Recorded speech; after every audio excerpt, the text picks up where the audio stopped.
آپ صلی اللہ علیہ وسلم نے فرمایا کہ ختم قرآن کی محافل میں دعائیں قبول ہوتی ہیں۔ ماشاءاللہ آپ صاحب نے اللہ کے کلام کو اپنے سینے میں سمویا، ان کے والدین کو، ان کے اساتذہ کو، بالخصوص مفتی حبیب اللہ صاحب کو میں مبارکباد پیش کرتا ہوں۔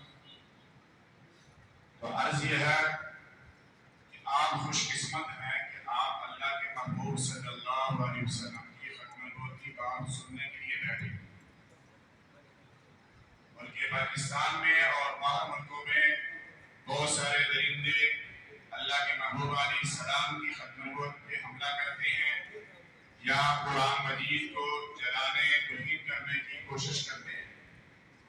بھی ہم اس چیز کی بھرپور مذمت کرتے ہیں۔ بالخصوص یہ جو جڑاوالا میں واقعہ ہوا، ان بدبختوں کو اللہ تعالیٰ اپنی جناب سے انشاءاللہ کیفے قضا تک پہنچائیں گے۔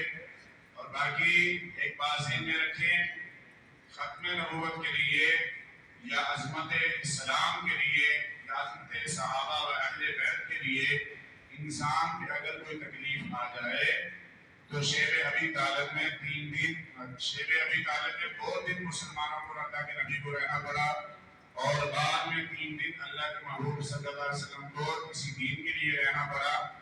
اگر کوئی حالات آ جائیں تو دعا کرنی چاہیے کہ یا اللہ میں کوئی زنا کر کے چوری ڈاکہ مار کے قتل کر کے نہیں آیا، میں تو تیرے قرآن کے لیے، تیرے دین کے لیے، تیرے اسلام کے لیے، تیرے نبی کے لیے یہاں آیا ہوں، تو مجھے استقامت نصیب کرو۔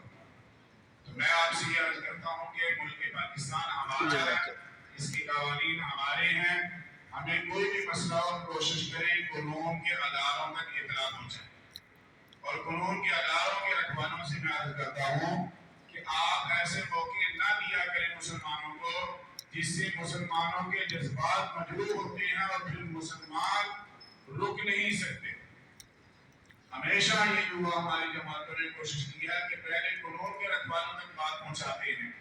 جڑاوالا میں بھی ایسے ہی ہوا ہے، پہلے قانون کے رکھوالوں تک بات گئی ہے، 2 3 4 گھنٹے ان لوگوں نے صبر کیا ہے، لیکن جب انہوں نے کوئی بہتر اس کا حل نہیں دکھایا تو مسلمان کی غیرت جاگتی ہے۔ پتہ ہے مسلمان کی غیرت جاگتی ہے یا نہیں؟ بولے بھائی، جاگتی ہے۔ مسلمان کی غیرت جاگتی ہے نا؟ تو مسلمانوں کی جب غیرت جاگ جائے پھر جو ذمہ دار ہیں ان کے کنٹرول سے مشکل ہو جاتی ہے عوام کو کنٹرول کرنا۔ تو میں ان اداروں سے بھی عرض کرتا ہوں کہ وہ اپنے کام کو صحیح نیت پہ پورے وقت پہ کنٹرول کر لیا کریں، اور اگر کوئی ایسا واقعہ ہو جائے تو دونوں طرف دیکھا جائے۔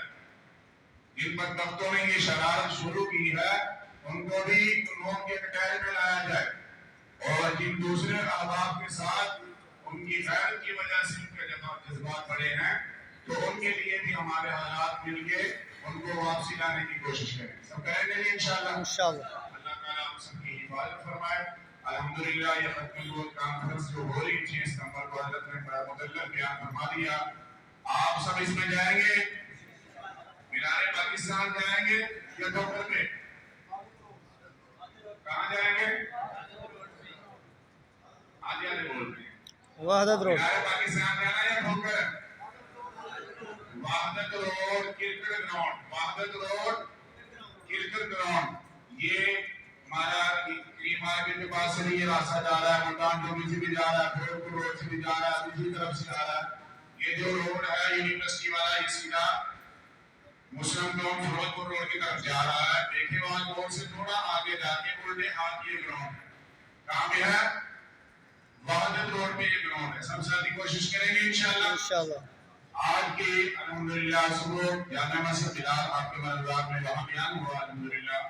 ابھی نماز ظہر پہ یہاں بھی بیان ہوا، اور میں یہاں مولانا کو پہنچا کے زکریا مسجد پیچھے احمدآباد میں وہاں مولانا یاسر یاسین صاحب کا بیان تھا، وہ الحمدللہ تقریباً 2:15 بجے کے قریب کا مکمل ہوا۔ وہاں سے بھی وہ افسیر اور ساتھیوں کے ساتھ آیا، اور نماز مغرب کے بعد فاطمہ مسجد انجروال میں مولانا محبوب الحسن صاحب کا بیان ہوگا، اور نماز مغرب کے بعد بی بلاک سبزہ جان میں جامع مسجد رضاق میں مولانا علی الدین شاکر صاحب کا بیان ہوگا، اور اسی طرح پھر عشاء کی نماز